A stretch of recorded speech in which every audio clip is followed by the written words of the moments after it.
रहमान रहीम। नाज़रीन, मैं हूँ आरिफ हमीद भट्टी और आप GNN पे देख रहे हैं खबर है। मेरे साथ हैं सीनियर तजिया निगार हमारे लाहौर के ब्यूरो चीफ GNN के शहजाद हुसैन भट्ट और आपके हर दिल अजीज़ साबर और शाकर। आज दोनों ही इकट्ठे होंगे। साबर साहब अस्सलाम वालेकुम।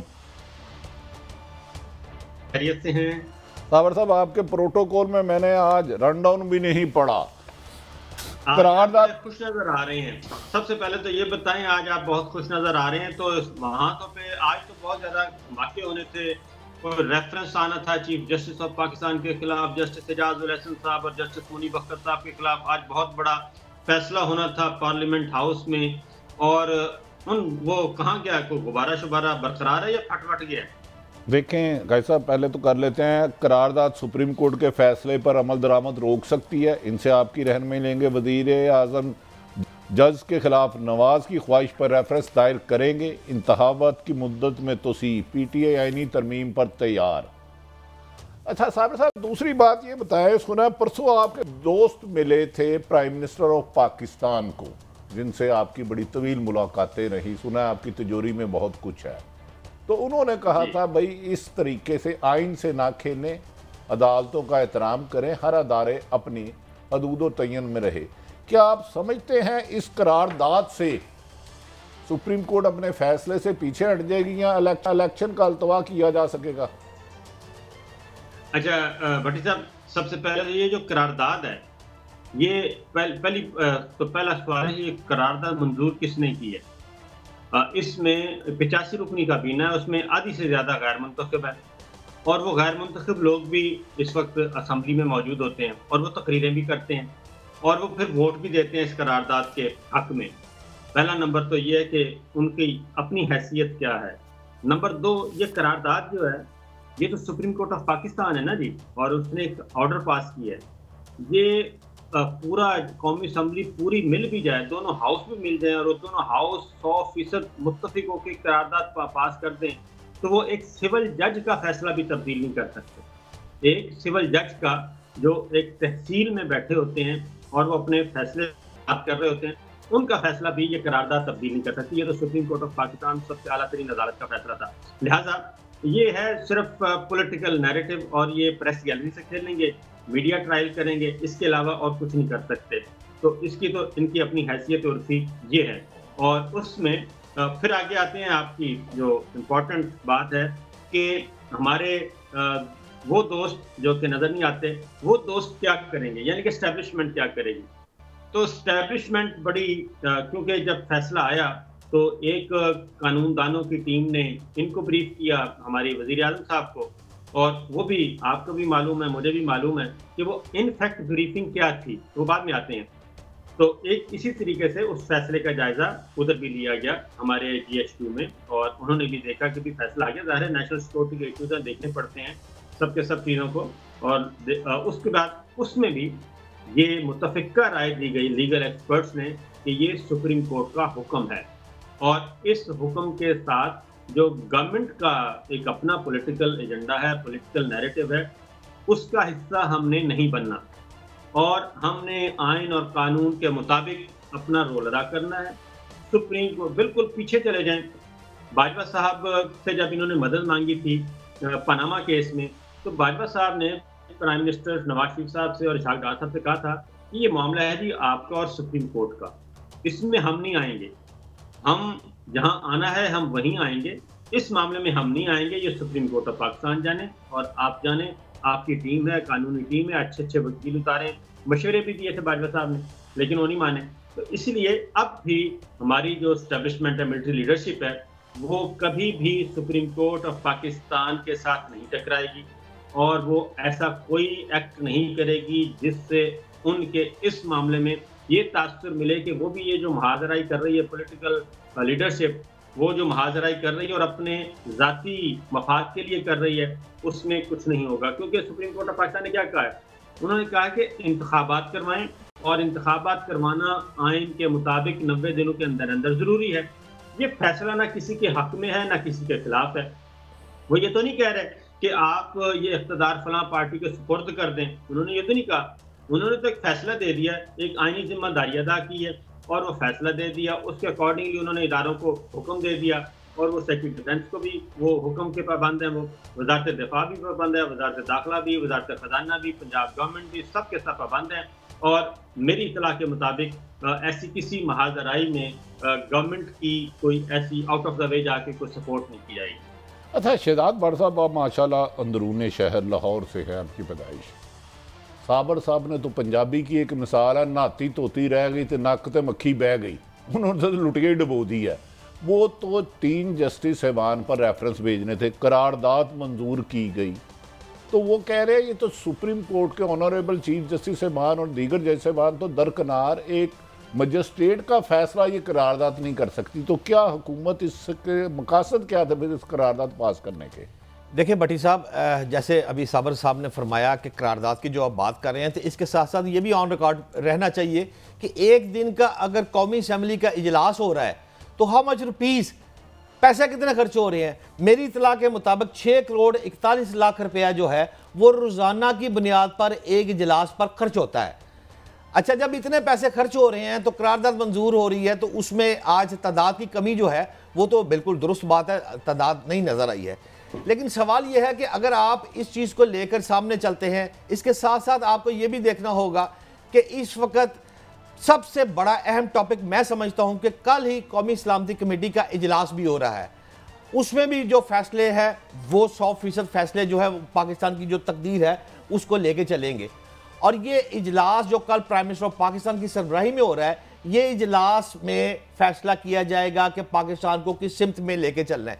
अच्छा, अब बात यह है कि अगर कौमी असम्बली से कोई चीज़ आ जाती है तो बात यह है कि इसको इस तरह नहीं इंप्लीमेंट किया जा सकता। ये सिर्फ और सिर्फ मुल्क के लिए बेहतरी नहीं हो रही। जंग जो है भट्टी साहब वो बहुत ज़्यादा एक दूसरे के साथ पर्सनल हो चुके हैं लोग, और बिल्कुल ग्रुपों में तकसीम हो चुके हैं। मतलब मैं एक गुजारिश करूंगा, गुजारिश है कि मोहतरम नवाज शरीफ साहब नाहल हो चुके हैं सुप्रीम कोर्ट से, और प्राइम मिनिस्टर साहब की भतीजी मोहतरमा मरियम नवाज साहबा बहुत ज़्यादा अदारों पे सीख पा है, जबकि प्राइम मिनिस्टर साहब के खुद साहबजादे मोहतरम हमजा शहबाज, जिनका सियासी विजन भी ज़्यादा है, जिनकी पेनिट्रेशन भी ज़्यादा है, वो खामोश हैं।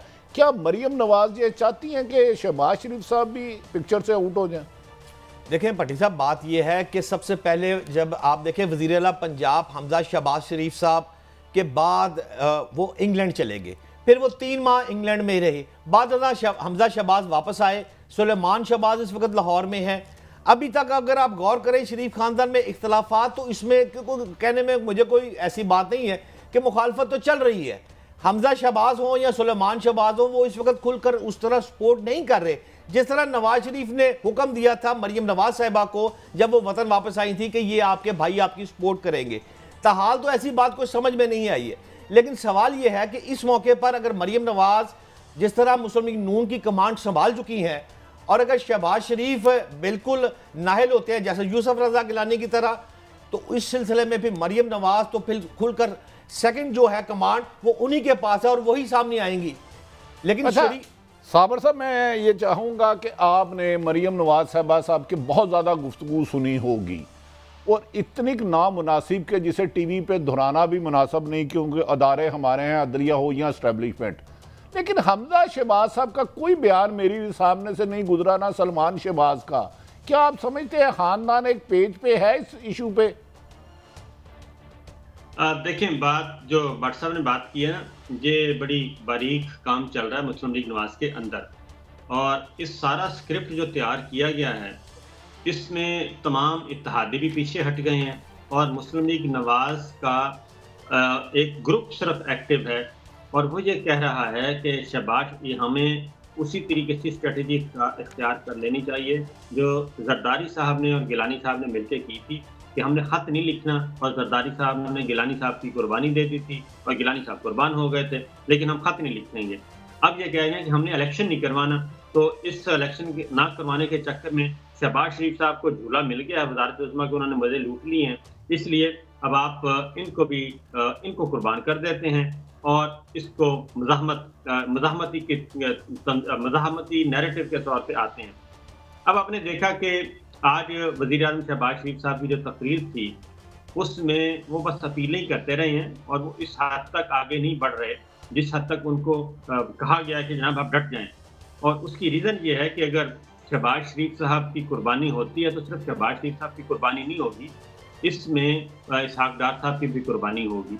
और इसहाक डार साहब को भी, क्योंकि पहला जो तौहीन अदालत के मुर्तकिब हो गई वो वज़ारत ख़ज़ाना होगी, और वज़ारत ख़ज़ाना ने अगर फंड रोके तो सीधा जो नोटिस जाएगा। साबर साहब, सुना है कि कुछ सहाफ़ियों को या मरियम नवाज साहब को किसी ऑडियो वीडियो का जिक्र कर रही हैं, कोई आपके ये इंफॉर्मेशन है? ऐसी चीज़ आपकी मुस्कुराहट बता रही है कि कोई है आपके पास, तो जोरी में निकाले ना कोई चीज़। बिल्कुल भट्टी साहब, एक ऑडियो है और वो मेरा ख्याल है कि पता नहीं किसी वक्त भी आ सकती है, और या शायद नाम भी आए, क्योंकि ये जो इन्होंने प्लान तैयार किया था ना, तारड़ प्लान कोटा साजिश, ये उस तनाजुर में है। और कोई साहब हैं वो ये कह रहे हैं किसी को, पुरानी में बताता, किसी को कह रहे हैं कि मरीम साहिबा को कहें कि वो उनका तस्करा ना किया करें ज़्यादा, क्योंकि मेरा ज़्यादा तस्करा करने से मैं कंट्रोवर्शियल हो सकता हूँ और वो सारा जो मामला है वो बिगड़ सकता है। ये चीज़ आ चुकी है। और जो मैं बात कह रहा हूँ कि हमारी मिलिट्री लीडरशिप जो है वो किसी भी सूरत में इस महाजराई में नहीं आएगी कि वो सुप्रीम कोर्ट ऑफ पाकिस्तान या सुप्रीम कोर्ट की जजमेंट या जो आइन और कानून के मुताबिक एक्ट किया जा रहा है वो उस पे इनके साथ इनके दस्तों बाजू बने, वो नहीं बनेंगे। इसलिए वो ऑडियो जो है वो काफ़ी इन डिटेल डिस्कशन है, उसका सिर्फ एक जुमला मैंने आपको बता दिया है। बाकी आप समझदार हैं कि कौन सा किसने कंट्रोवर्शियल होना है और किसका इंतजार किया जा रहा है। कहा जा रहा है कि वो शायद सरकारी शख्सियत है। चले हाँ, इतना बता दें। जी बिल्कुल, सरकारी शख्सियत हैं और बहुत अहम हैं और बहुत अहम हो सकती हैं। ये सब इसका कुछ मतलब है उस शख्सियत के फैसले के खिलाफ नहीं जाया जा सकता, मतलब कोई भी शख्सियत है, यही आप कहना चाह रहे हैं? जी बिल्कुल ऐसा ही है कि वो, अच्छा ये भी बता दूं कि वो उनका इंतज़ार किया जा रहा है। जो ये कह रहे हैं ना कि मुझे मेरा तस्करा ना ज़्यादा करें, मैं कंट्रोवर्शियल बना दिया जाऊंगा, तो वो कंट्रोवर्शियल वैसे हो चुके हैं, वो एक संगीन गलती भी कर चुके हैं। और इस सारी जो सेगमेंट चला, ये जो जुडिशरी वर्सेस गवर्नमेंट चला और ये केस की हेयरिंग हुई इस दौरान, अच्छा चले साबर साहब, आप ठीक कह रहे हैं कि इंशाल्लाह ताला अगस्त है, अगस्त के बाद गालबन सितंबर आता है, जो मेरी इतला है, क्योंकि महीने की टाइमिंग चेंज नहीं होती। हम आपसे मजीद सवाल नहीं पूछेंगे, आपको मुश्किल में नहीं डालेंगे। तो आपने तो करारदाद और जो पार्लियामेंट में गुफ्तगू होती है उसको ज़ीरो कर दिया है। हमने तो ये र्यूमर्स पाकिस्तान में थी कि ऐसी किस्म की कानून साजी की जाएगी या करारदाद लाई जाएगी कि कोई असम्बली में MNA को वक्ती तौर पे चीफ जस्टिस ऑफ पाकिस्तान का अख्तियार देने पर गौर किया जा रहा है। मैं ये नहीं खुदा ना खास्ता कह रहा होगा, तो फिर ये कैसे हो सकता है? अगर आप कह रहे हैं कि एक सिविल जज का फैसला ही नहीं, तो फिर ये कैसे मुमकिन है किसी MNA को चीफ जस्टिस ऑफ पाकिस्तान बना दिया जाए असम्बली में गुफ्तगू करके? अच्छा मैं आपको एक बात बताऊं, ये आपने पता नहीं क्या बात की है। माजी में आप जंग बहुत सीनियर एडिटर होते थे, हमारे अरशाद हक्कानी साहब, नाम सुना ना आपने? हाँ बिल्कुल बिल्कुल बिल्कुल, आपके वजीर भी रहे हैं। जी, अरशाद हक्कानी साहब जंग न्यूज़ से वाबस्ता बहुत सीनियर आदमी, बहुत हमारे बुजुर्ग। तो नई यूथ को मैं बता रहा हूँ, तो उन्होंने कॉलम लिखा था। उन्होंने लिखा कि मोहतरमा बेनज़ीर भुट्टो ने उनसे एक दफ़ा डिस्कस ये किया कि ये सुप्रीम कोर्ट है, ये बहुत ज़्यादा मामला ख़राब हो रहे हैं इधर से, तो हमें सपोर्ट नहीं मिल रही, तो क्यों ना, क्योंकि ये गुंजाइश मौजूद है। मैं अगली बात बताऊं कि चीफ जस्टिस ऑफ पाकिस्तान की अपॉइंटमेंट उस वक्त की बात कर रहा हूँ मौजूद थी, तो इन्होंने कहा था कि क्यों ना हम जहांगीर बदर साहब को चीफ जस्टिस बना दें सुप्रीम कोर्ट का। ये मशवरा किया मोहतरमा बेनज़ीर भुट्टो ने अरशाद हक्कानी साहब से। अरशाद हक्कानी साहब ने इसको रिपोर्ट किया कॉलम की सूरत में। तो ये जो ख्वाहिशात है ना, ये इस तरह की होती हैं और ये बनाते रहते हैं। और अब भी जो इनका प्रोग्राम ये था, इनका प्लान ये था कि चीफ के एक जज के खिलाफ रेफरेंस आए ना भट्टी साहब, तो उसका तो होता है, बाकी सारा स्मूथ फंक्शनिंग होती रहती है। जज के खिलाफ रेफरेंस आ गया, उसका सुप्रीम जुडिशल काउंसिल देख लेगी। जब आप कहते हैं ना कि चीफ जस्टिस ऑफ पाकिस्तान के खिलाफ हम रेफरेंस ला रहे हैं, तो इसका मतलब है आप चीफ जस्टिस ऑफ पाकिस्तान को सैक करना चाह रहे हैं। उनको सैक करके अपनी पसंद का चीफ जस्टिस ला के उसके बाद अकॉर्डिंगली फिर आगे बढ़ना चाह रहे हैं। ये काम परवेज मुशर्रफ साहब ने किया था। वो चीफ एग्जीक्यूटिव भी थे, वो आर्मी चीफ भी थे, वो प्रेसिडेंट भी थे, वो सब कुछ थे, लेकिन इसके बावजूद वो अपने मंसूबे में कामयाब नहीं हो सके थे। यही बात अब बताई गई है इनको कि देखें, अगर आपने ये हरकत की तो फिर इसका नतीजा क्या निकलेगा। ये जितने भी वकला हैं जो कि पहले ही मुत्तहिद हो चुके हैं इस मामले में, ये सब के सब मजीद मुत्तहिद हो जाएंगे। फिर ये लड़ाई जो है वो पीटीआई के दरमियान में से निकल जाएगी। ये जुडिशरी वकीलों की लड़ाई हमारे साथ शुरू हो जाएगी और इसको हम निमट नहीं सकते और मजीद आगे इलेक्शन आने हैं और मजीद हमारा सत्यानाश हो जाएगा। साबर साहब, आपने किस जर्नलिस्ट हुसैन हक्कानी साहब का जिक्र किया था कि अरशाद हक्कानी साहब, अरशाद हक्कानी, मैं माफ। अच्छा शहजाद भट्ट साहब, आप लाहौर में रहते हैं, आपके हुक्मरानों से भी बड़े मरासम है।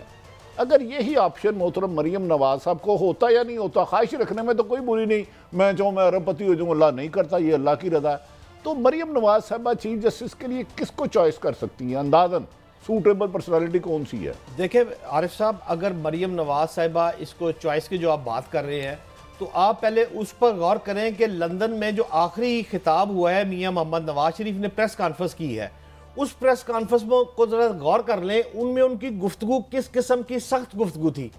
और क्या उन्होंने कि सुप्रीम कोर्ट के जज का नाम नहीं लिया? क्या उन्होंने ये तमाम बातें प्रेस कॉन्फ्रेंस उनकी टीवी पे चली हैं या नहीं चली? किसी ने उसका बाइकाट किया?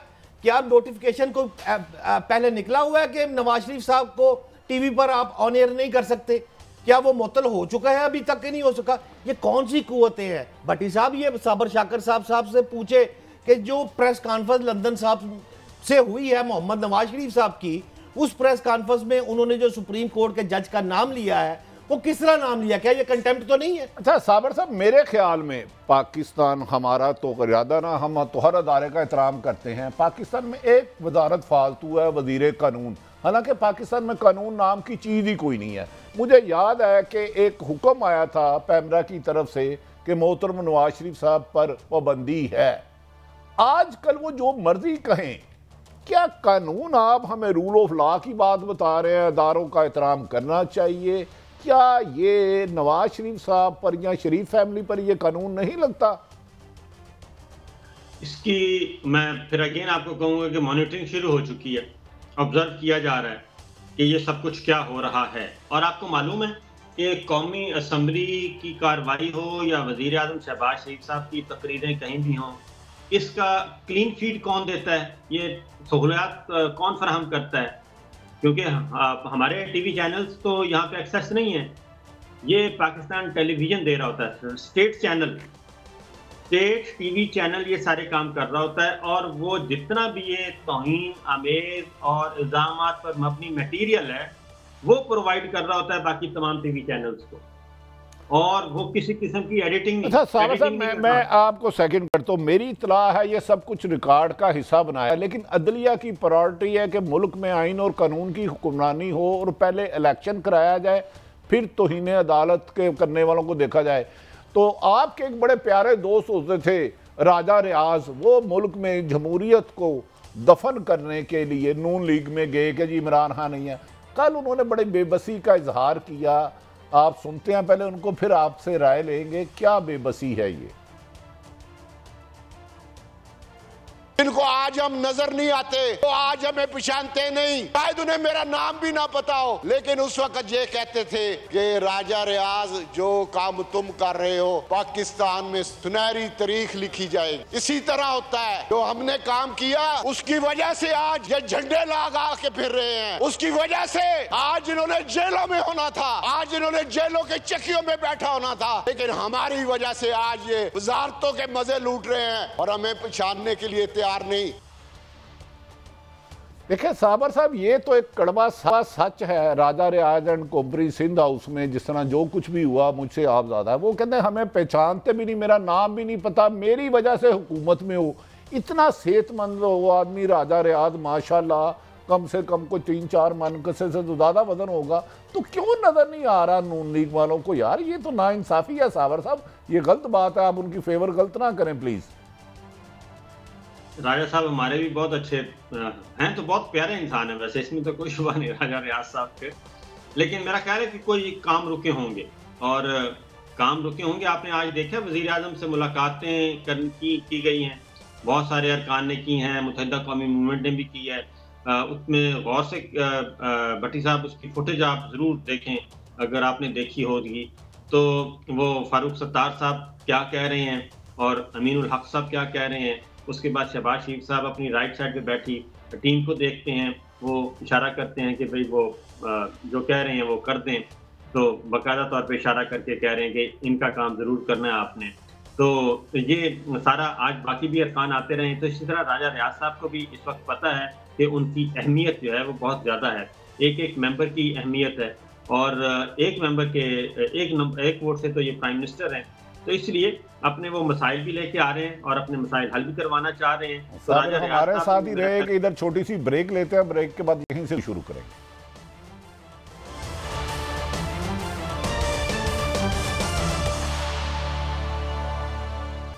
वेलकम बैक नाज़रीन। अब ब्रेक के बाद हमें ज्वाइन किया है नहायत काबिल एहतराम सुप्रीम कोर्ट बार के प्रेसिडेंट आबद ज़ुबैरी साहब। आबद ज़ुबैरी साहब, आपके जाने से पहले मैं मुआवजा करना चाहता हूँ मोहतरम साबिक़ वज़ीर आज़म इमरान खान साहब अदलिया के बारे में क्या कहते थे और मोहतरम मौजूदा वज़ीर आज़म शहबाज शरीफ साहब। और दूसरा, आज एक करारदाद पेश की गई है, क्या उससे सुप्रीम कोर्ट के इख्तियारात कम होंगे? इस पर आपकी राय नहीं लेंगे, पहले ये शॉर्ट सुन लीजिए। तारीख का जबर है। आज 4 अप्रैल है और फॉर्मर प्राइम मिनिस्टर शहीद जुल्फ़िकार अली भुट्टो का जुडिशल मर्डर आज ही की तारीख को हुआ और आज 4 अप्रैल को इलेक्शन के हवाले से जो पिछले 72 घंटे में कार्रवाइयाँ हुई, फिर एक मरतबा 4 तारीख को। जी साहब, आपने देखा कि एक मोहतरम इमरान खान साहब वज़ीर आज़म के खिलाफ फैसला आया था साहब का, तो उन्होंने कहा कि मैं उनका एहतराम करता हूँ कि वो मुल्क की अदलिया है, जबकि शहबाज शरीफ साहब सुप्रीम कोर्ट के फैसले को अदलिया का इंसाफ का कत्ल कह रहे हैं। और दूसरा, जो करारदाद पेश की गई है, आप इस बारे में क्या कहते हैं? मुझसे पूछ रहे हैं आप? जी आबद ज़ुबैरी साहब, आपसे सर। अच्छा, बिस्मिल्लाहिर्रहमानिर्रहीम, शुक्रिया सर। देखिए, बहुत ही अफसोसनाक बात है जो आपने अभी मुझे सुनाई वज़ीर आज़म साहब की, और ये बिल्कुल अदलिया का इंसाफ का खून नहीं है। ये इंसाफ की जो इंटरप्रिटेशन है, तशरीह है, वो अदलिया का काम है। उन्होंने तशरीह कर दी, उन्होंने कहा इलेक्शन होने चाहिए। जब एक हुक्म हो गया इलेक्शन होने हैं, वो किस वक्त होने, आगे होने, पीछे होने, इस पर क्या बहस हो रही है? कोई 90 दिन का पीरियड आइन में लिखा हुआ। आइन हमारी पार्लियामेंट ने बनाया था उस ज़माने में 1973 में, उन्होंने लिख के दिया, या उसकी जो अमेंडमेंट 18वीं तरमीम इन सब ने साइन किए थे, उसके ऊपर 18वीं तरमीम के अंदर ये आर्टिकल 224A वगैरह की सारी वो केयर टेकर सेटअप पूरा बनाया गया था उसके अंदर। ये तो इन्होंने बाय कंसेंसस 18वीं तरमीम में पास किया था, उसमें लिखा हुआ है 90 दिन के अंदर इलेक्शन होने। अब 90 दिन का जो पीरियड है वो मैंडेटरी है। केयर टेकर सेटअप भी 90 है, उसका काम है इलेक्शन कराना। अब आपका ये है कि जी इलेक्शन साथ होने चाहिए, पहले नहीं होने चाहिए, नहीं होने चाहिए ये। लेकिन इसके बरक्स आप देखिए, जब एक वजीर आजम के खिलाफ नो कॉन्फिडेंस मूव हुई, उन्होंने एक एक्शन लिया, उसको इसी अदलिया ने, और यही जजेस थे उसमें जिनको आज ये खुलेआम आर्टिकल 68 की वायलेशन में उनकी तजलील की जा रही है पार्लियामेंट के अंदर और पार्लियामेंट के बाहर। उन्होंने फैसला दिया कि जी नहीं, आपने जो इमरान खान साहब, आपने जो कासिम सूरी साहब की रूलिंग थी वो गैर आइनी, गैर कानूनी थी, हम उसको सेट असाइड करते हैं। नोट ऑफ नो कॉन्फिडेंस पे उस पर वोटिंग हुई और एक वजीर आजम, इलेक्टेड वजीर आजम, वो घर चले गए। वो भी कह देते कि ये मैं नहीं मानता, फिर क्या होता? ये करारदादें पास करने से सुप्रीम कोर्ट की रूलिंग तो नहीं खत्म हो जाती। एक आइन का सुतून, ये अगर मुकन्ना आइन का सुतून है तो सुप्रीम कोर्ट भी है। इंटरप्रिटेशन आर्टिकल 175 वगैरह कहाँ जाएगा? Independence of judiciary is guaranteed by the constitution of Pakistan. जो आज इन पे हमले हो रहे हैं, इनको एहसास होना चाहिए कि ये बिल्कुल गलत बात हो रही है, गैर आइनी और गैर कानूनी बातें ये हो रही हैं जो बात कर रहे हैं। ये मतलब थोड़ी पार्लियामेंट में खड़े हो कि मादर पिदर आप आज़ाद हैं। आपको एहसास होना चाहिए कि आप कितनी बड़ी इंस्टीट्यूशन के आप मेंबरान हैं, और ये पार्लियामेंट तो पूरी है भी नहीं सर। मेजॉरिटी, एक बड़ी पार्टी उसमें है ही नहीं। जो आना चाहते हैं उनको आने नहीं दिया जाता लोगों को, डिस्पाइट द फैक्ट कोर्ट्स के ऑर्डर हुए में। और छोड़ने जी, ये डिबेट छोड़ने में आपसे बात करता हूँ कि ये देखिए, आप बात करते हैं कि सुप्रीम कोर्ट ने फैसला कर दिया, गलत फैसला कर दिया, उसकी बुराइयां कर रहे हैं ये लोग। लेकिन हाई कोर्ट का एक फैसला तो मौजूद है, लाहौर हाई कोर्ट का, जिसमें कहा है कि 90 दिन में इलेक्शन होने चाहिए। वो भी इसके पाबंद नहीं है, उस फैसले के, हाई कोर्ट के फैसले की। मैं आपसे थोड़ी सी एक रहनुमाई चाहूंगा। एक तो prime minister x Nawaz Sharif साहब 4 दफा कह चुके हैं 3 जज साहबान के बारे में जुडिशल रेफरेंस भेजा जाए हुकूमत को। एक तो वो नहीं भेज रही, दूसरा क्या वजह है नून लीग के क्या खदशा दूर किए जाए? सजाद अली शाह पर हमला किया जैसे आपके इल्म में है, मोहतरम साकिब निसार अली साहब पर सख्त तनकीद आज भी की जा रही है, वो भी साबिक चीफ जस्टिस है।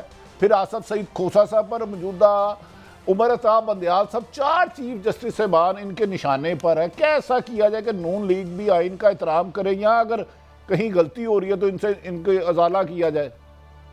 बड़े अफसोस की बात है, हमारे साबिक चीफ जस्टिस पे इस तरह हमले हो रहे हैं। उन्होंने आइन और कानून के हिसाब से फैसले किए, आपको बेशक पसंद नहीं आए तो इसका ये मतलब थोड़ी है कि आप उन पे हमले करें इस तरह से, जिस तरह की उनकी तजलील की जा रही है हमारे फॉर्मर चीफ जस्टिस की और प्रेजेंट चीफ जस्टिस की और पहले की। जो जज इनके फैसले इनके हक में नहीं आते तो ये कहें कि कासिम सूरी का फैसला भी गलत था।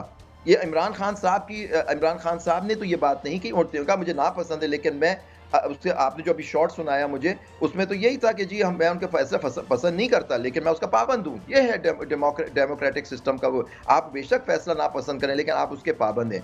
पॉइंट ये है कि आइन के अंदर तशरीह करनी है कानून की, आइन की, वो है सुप्रीम कोर्ट और पाकिस्तान हाई कोर्ट और respective high courts, constitutional courts जो हैं उनकी तशरीह आप पे बाइंडिंग है। आप कानून ज़रूर बनाते हैं लेकिन कानून होता क्या है, कहता क्या है, उसकी तशरीह हमारे आइन ने जुडिशल पावर जो दी हुई है वो दी हुई है इनको कोर्ट्स को। और आप जो 5 चीज़ फैसला, अच्छा आप देखिए हमारी सिंध की हमारी शहीद रानी, उनकी गवर्नमेंट कई दफ़ा डिसमिस हुई, उसको रिस्टोर नहीं किया गया। एक सुप्रीम कोर्ट के जज साहब, एक सुप्रीम कोर्ट की बेंच आई जब नवाज शरीफ साहब को डिसमिस किया 1993 में, तो एक सुप्रीम कोर्ट की रूलिंग आई और उनको रिस्टोर कर दिया गया। यानी हमारे सिंध की प्राइम मिनिस्टर्स को तो रिस्टोर किया नहीं जाता और वहाँ नवाज शरीफ साहब को रिस्टोर कर दिया गया। तो देखें ये अगर ये बात करने गए तो आप तारीख पे जाएं तो कितनी रिलीफ मिली आपका केस, आप 8 साल से आप टाइम बाद केस खुलते हैं और आपको रिलीफ मिलती है। खुदियाबिया का केस आपके सामने है, कितनी केसेस की मैं आपको एग्जांपल दूं, जोनेथन वाले केस की, इंगेट बिलेट्स का जो केस था जिसमें खुद वकील था मेरे उस्ताद थे साबर साहब, आपने भी शहबाज शरीफ साहब की भी गुफ्तगू सुनी और इमरान खान साहब भी। क्या बात है कि हमारी पार्लियामेंट अदलिया या इस्टेब्लिशमेंट से नाराज रहती है, क्या वजह क्या है? वो हमारी पार्लियामेंट नाराज नहीं रहती, ये पार्लियामेंट तो नाराज क्या रहेगी, पार्लियामेंट यही पार्टीज हैं। अब ये इनकी पहले मुझे नहीं मालूम कितनी मेजॉरिटी है, किस तरह से मेजॉरिटी कराई गई और किस तरह से क्या हुआ, वो भी हम सब ने देखा और चीज़ें उस पर भी जजमेंट्स आ चुकी हैं, वो जजमेंट्स भी इनको नहीं पसंद है। मैं तो कहता हूँ अगर ये सारी ये बातें हो रही तो सारा रिवाइव कर दिया जाए, हम चले जाते हैं अप्रैल 2022 में, इमरान साहब की गवर्नमेंट को रिस्टोर कर दें, वहाँ से हम बात शुरू करते हैं। ठीक है, कासिम सूरी का भी फैसला गलत था। ठीक है आबिद साहब, बहुत शुक्रिया। साबिर शाकिर साहब, आपने भी सुना दोनों के बयानात, तो क्या किया जाए कि इस तरह के अदलिया पर हमला करने से क्या हुकूमत अपने हदाफ हासिल कर पाएगी और इलेक्शन से फरार मुमकिन होगा? बिल्कुल, मुझे नहीं लगता कि एक सुप्रीम कोर्ट फैसला दे चुकी इलेक्शन के बगैर, बट जब कौन सा दुनिया का मुल्क है, आप बताएं ना, कौन सा मुल्क है जो इलेक्शन के बगैर जमहूरियत वहाँ पे चल रही है और मुंतखब पार्लियामेंट भी आ जाती है, इक़्तिदार भी मुंतकिल हो जाता है। वो कोई एक मिसाल दे दें, कोई एक भी नहीं है उसकी। इसके पीछे फ़लसफ़ा क्या है? इसके पीछे फ़लसफ़ा ये है कि ये असल में वोट को इज़्ज़त दो से सिलसिला शुरू हुआ और वो एक मज़ाहमती बयानिया लेके आए।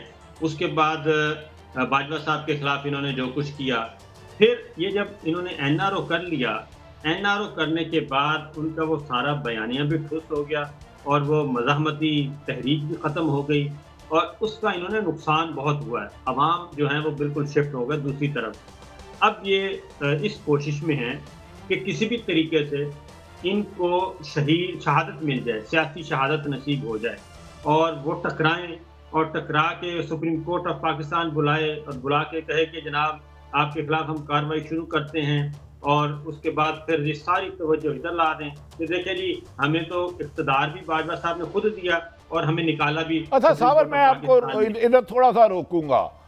सुना है जो बहुत करीबी दोस्त थे, थोड़ी सी दरार पड़ गई है, आपने कम बोलना ज़्यादा तोलना है, क्या वो बात सच है?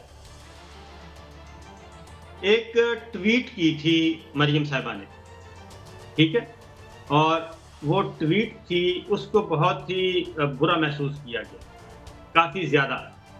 और वो इतना मैं बता दूं कि कोई एक लेमैन था, वो अपनी गाड़ी के पीछे खड़ा था और गाड़ी पे मोहतरमा मरीम साहिबा की तस्वीर लगी हुई थी और उसको मरीम साहिबा ने ट्वीट किया था उस तस्वीर को और उस पर कुछ कमेंट्स किए थे।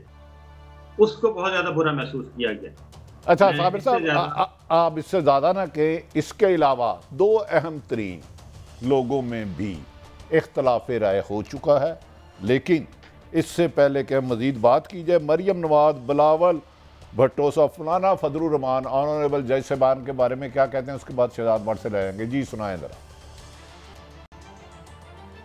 हम अदालत उज़्मा का बहुत शुक्रिया अदा करते हैं। उन्होंने इस फैसले के नतीजे में माजी के तमाम नजरिया ज़रूरत के फैसलों को दफन कर दिया। ये इंसाफ की जीत है, ये आइन की जीत है, ये पाकिस्तान की जीत है, अदलिया की जीत है। ये पाकिस्तान की आइन का जीत, ये पाकिस्तान की जीत है, ये जमहूरियत की जीत है। निज़ाम इंसाफ और अदालतों पर हमारा इत्मीनान और यकीन बढ़ाया है और अदालती फैसले से आज जमहूरियत मजीद मजबूत हुई है और पाकिस्तान में आइन की हुक्मरानी के लिए राह हमवार हुई है। सुप्रीम कोर्ट ने आइन को उसका हक वापस दिलाया है।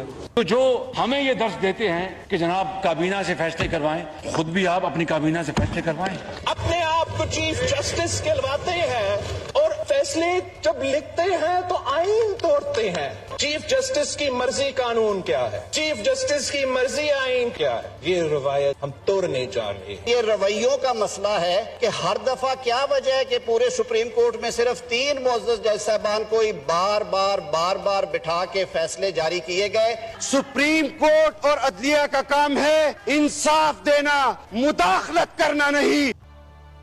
जी शहजाद भट्ट साहब, आपने माजी के बयानात जिसे असम्बली उसमें कासम सूरी साहब पे किया गया, कल कहते थे ये आइन की हुक्मरानी है, पाकिस्तान की हुक्मरानी है, जमहूरियत की हुक्मरानी है, तो इन्हीं 3 जज साहबान ने ये फैसला दिया था कासम के खिलाफ, कासम सूरी साहब के बारे में, तो क्या ये खुला ताजाद नहीं बादिउल नज़र में? देखिए भट्टी साहब, बात यह है कि जो 14 मई की तारीख जिस वक्त सुप्रीम कोर्ट साहब ने इलेक्शन करवाने की दे दी है, तो उसके बाद तो ये वाज़ह हो चुका है कि हुकूमत इस वक्त एक बंद गली में जा चुकी है। अच्छा, जब बंद गली में आ गई है तो मैं आपको खबर ये ज़रूर दूंगा यहाँ पर कि मेरे जो मुस्लिम लीग नून के ज़राए हैं उनके मुताबिक 2 ही बातें हो रही है। एक बात तो ये है कि हुकूमत अब इलेक्शन में चली जाए, या दूसरी बात इनके पास है आर्टिकल 232। जब आर्टिकल 232 को ये पढ़ रहे हैं तो उसके मुताबिक मुल्क में एमरजेंसी जो है वो आइन के तहत ये लगाने की पावर तो इनके पास है। अच्छा, जब वो आइन का आर्टिकल 232 पर इम्प्लीमेंटेशन करके लगाते हैं तो फिर सुप्रीम कोर्ट वो उड़ा देगी, ये बात भी दुरुस्त है। जब सुप्रीम कोर्ट एमरजेंसी लगाने की वजूहात बयान कर इनसे पूछेगी और उड़ा देगी तो एमरजेंसी भी नहीं लग सकती। अब इलेक्शन में अगर हम गए तो बंद गली में जा चुके हैं, और इन हालात में सवाई ये है कि डंग टपाओ पॉलिसी के अलावा और कोई ऑप्शन मुस्लिम लीग नून और हुकूमत के पास। हम अहमद जुबैरी साहब से रहनुमाई ले लेते हैं क्योंकि वो माशाल्लाह सुप्रीम कोर्ट बार के प्रेसिडेंट। अहमद साहब, ये कल कह रहे थे जब इमरान खान के खिलाफ फैसला आया, आइन की कामयाबी है, पाकिस्तान जीत गया, जमहूरियत जीत गई, और आज उन्हीं मौजूद जज साहबान के बारे में इस किस्म की नामुनासिब गुफ्तगू करना, क्या ये जमहूरियत के नुकसानदेह नहीं है? सर, अफसोस बिल्कुल जमहूरियत के खिलाफ है। आप एक अपने इंस्टीट्यूशन के खिलाफ इतनी मुहिम जुई कर रहे हैं तो बिल्कुल आप अगर उसकी बात नहीं मानेंगे तो आपका जमहूरियत क्या सिस्टम आपका कोलैप्स कर जाएगा। और इनको एहसास होना चाहिए ये जमहूरियत का हिस्सा है, लेकिन जमहूरियत जो हम समझें, अब जो बातें हो रही हैं कि इनके हिसाब से जो फैसले इनके आए वो ठीक है, वो जमहूरी फैसले होते हैं, वो जमहूरियत को तक़वियत देते हैं। जो फैसला इनके खिलाफ आ जाए उससे जमहूरियत पर अटैक हो जाता है और पार्लियामेंट को इस तरह से इस्तेमाल किया जा रहा है इसके करने के। बड़ा अफसोस है कि ये सब लोग साथ अगर आ गए तो इनको एहसास होना चाहिए कि अगर इस सिस्टम कोलैप्स हुआ तो आप सबको नुकसान होगा। सब अकेला दूसरे एक पार्टी को नुकसान नहीं होगा, आप सबको, इस मुल्क को, इस अवाम को जो इस वक्त इस बुरी हाल में हम लोग फंसे हुए हैं कि महंगाई कहाँ से कहाँ पहुँच गई है और आम इंसान की जीना महाल हो गया है, और इनको ताकत इलेक्शन कराएं। इलेक्शन से क्यों भागा जा रहा है? कहते हैं हम इलेक्शन से नहीं भागते, लेकिन इलेक्शन हम अपने हिसाब से कराएंगे।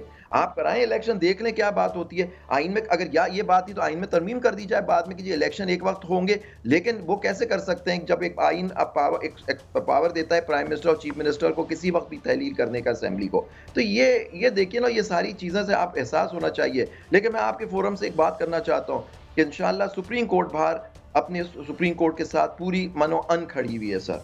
अच्छा आबिद साहब, थोड़ा सा ये भी घुमा दीजिए, आजकल राना सनाउल्लाह साहब ने भी गालबन धमकी दी थी कि हम एमरजेंसी लगा देंगे, क्या उसका तरीकाकार है? ये आराम से लगा सकते हैं? उसमें क्या सदर पाकिस्तान का क्या इख्तियार है और सुप्रीम कोर्ट में कोई जाया जा सकता है? बिल्कुल जी, इमरजेंसी पहले भी केसेस भी हो चुके हैं इमरजेंसी के ऊपर, और कोर्ट ने डिक्लेयर किया इमरजेंसी गलत है। इस तरह के पहले केसेस मौजूद हैं सुप्रीम कोर्ट के जिसके अंदर इस तरह की कोशिश की गई इमरजेंसी लगा, लेकिन इस वक्त इमरजेंसी का कोई मकसद नहीं बनता क्योंकि एक इलेक्शन का उन्होंने ऑर्डर कर दिया। अगर इस वक्त इमरजेंसी की तरफ ये बातें करते हैं आर्टिकल 232 जिसकी सेटिस्फेक्शन प्रेसिडेंट की होनी चाहिए, तो वो उस वक्त उनके पास ग्राउंड ही नहीं है इमरजेंसी। अब सुप्रीम कोर्ट के सामने इन्होंने बात की, डिफेंस सेक्रेटरी को बुलाया गया, फाइनेंस सेक्रेटरी को बुलाया गया, उन्होंने कहा कि जी 20 अरब आप दीजिए, सिक्योरिटी का कोई ऐसा इशू नहीं है, खासतौर पे पंजाब में केपी खैबर पख्तूनख्वा का इलेक्शन का केस चलेगा कि उसके अंदर उनके गवर्नर साहब ने एक तारीख दी, उसको बदल दिया, क्या उनके पास इख्तियार था? देखिए जो बात हो रही है तहलील के बाद कि आप देखिए जो एक चीज़ हर कोई भूल रहा है कि अगर तारीख, मैं तो अभी समझता हूँ 90 दिन का पीरियड तो 16 अप्रैल को ख़त्म हो जाएगा, तो इस पंजाब के केस में तो ये पहले ही उनको 14 मई तक तो एक्सटेंशन मिल गई। केयर टेकर सेटअप 90 दिन से ज़्यादा कैसे रह सकता है? यही वजह है केयर टेकर सिस्टम जो आया है वो सिर्फ उसे 90 दिन के लिए आता है, उसका एक ही काम होता है इलेक्शन कराना। लेकिन जो हम देख रहे हैं केयर टेकर सेटअप तो बिल्कुल ऐसा लग रहा है फेडरल गवर्नमेंट के नीचे काम कर रहा है। तो अब बड़ी अफसोस की बात है कि इस तरह से ये सारी बातें हो रही हैं। इलेक्शन कमीशन ने अपना काम नहीं किया, लेकिन मैं समझता हूँ कि सुप्रीम कोर्ट ने बड़ी बुर्दबारी से काम करते हुए फैसला किया। मेरे हिसाब से इलेक्शन कमीशन ने और गवर्नर साहब ने आइन तोड़ा, और आइन तोड़ने की सजा आपको मालूम है, उसका प्रोसीजर पूरा बहुत शुक्रिया, आपने अब हमें अपना कीमत दिया। ब्रेक के बाद नाज़रीन इधर से गुफ्तगू का सिलसिला शुरू करेंगे।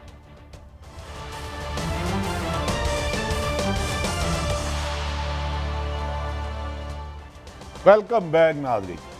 जी सुनाएं मोहतरम नवाज शरीफ साहब और मोहतरमा मरियम नवाज माजी में क्या फरमाते थे और आज क्या। जी नाज़रीन, अगर आप जजेस को जबरदस्ती डरा के धमका के दराजों में से उनकी चीजें निकाल के उनको ब्लैकमेल करेंगे तो उनके करियर्स के ऊपर धब्बा लगता है। जो जज इंसाफ और कानून की राह पर चलता है और दबाव में आने से इनकार करता है, उसे ओहदे से हटाने की साजिशें शुरू हो जाती हैं। जस्टिस शौकत अजीज सदीकी और जस्टिस काजी फायज ईसा की मिसालें हमारे सामने हैं। यहाँ इंसाफ पसंद और अमानतदार नहीं बल्कि ऐसे मुनसफ तलाश किए जाते हैं जो इनके हर जायज और नाजायज मुतालबात तस्लीम करें। इनके जबरो इस्तिबदाद और ब्लैकमेलिंग के आगे सरे तस्लीम खम करें, नजरिया जरूरत बनाएं और परवान चढ़ाएं। जी साबर साहब, आपने सुना मोहतरमा मरियम नवाज साहिबा और मोहतरम नवाज शरीफ साहब कहते थे जो जज इंसाफ की बात करे उसके रास्ते पर चले उसे हटाने की बातें होती हैं। जी साबर और शाकर साहब दोनों आज इकट्ठे फरमा दें। जी बिल्कुल भट्टी साहब, ये आजकल ऐसे ही मुनसिफों की तलाश में हैं जो इनकी बातों को सुने, इनकी बातों के मुताबिक अमल करें और इनके लिखे हुए फैसले वो सिर्फ आके पढ़कर सुना दें, बस इससे ज़्यादा कुछ ना करें। तो मियाँ साहब वो कहते हैं याद माजी अज़ाब है यारब, वो छीन ले मुझसे हाफिज़ा मेरा, वो हाफिज़ा नहीं छीना जाता। यही हमारे इलेक्ट्रॉनिक मीडिया का जो कमाल है कि अब कैमराज ऑन होते हैं और आप जो भी बात करते हैं वो महफूज हो जाती है। तो इसलिए मैं ये कहता हूँ कि इस वक्त भी जो ये जो बातें कर रहे हैं आपस में वो भी रिकॉर्ड हो रही हैं। और आपने मुझसे फ़ोन कर लिया, आपने फिर आगे भट्ट साहब को एक मैसेज कन्वे कर दिया, भट्ट साहब ने फिर आगे किसी को कन्वे कर दिया। वो सारी ये जितनी भी कम्युनिकेशन ट्रेल है वो भी जमा हो रही है और वो भी सुनी जा रही है। तो वो भी हो सकता है आने वाले दिनों में ये सारी बातें आ जाएं कि कौन से किन मुनसिफों की तलाश थी और किसने किसको फ़ोन करके क्या मैसेज दिया और किस तरीके से पहुंचा, फिर उसने वापस जवाब क्या दिया। ये जो सारा जो है ना तारड़ प्लान और कोटा साजिश प्रोग्राम में इन स्विंग बड़ी मारते हैं। लेकिन शहजाद भट्ट साहब आपसे कोई सवाल करना चाह रहे हैं। साबिर साहब, भट्टी साहब देखें, मैं तो सिर्फ एक ही, चूँकि बहुत अरसा सुप्रीम कोर्ट को कवर करते रहे हैं, रिपोर्टिंग हम भी देखते रहे, साबर शाकिर साहब को इनको पूरा अबूर है।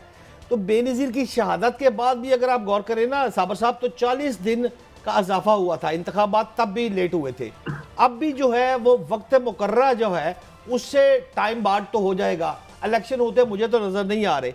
मेरा सवाल आपसे ये है कि इस हालात में जो निगरान हुकूमत है इसकी आईनी हैसियत कैसे होगी, क्या देख रहे हैं आप इसको? इसको वही उसी के लिए तो कह रहे हैं कि हम आके मिल के अमेंडमेंट कर लेते हैं। अच्छा, ये हो क्या रहा है, ये सूरत हाल किस तरफ जा रही है?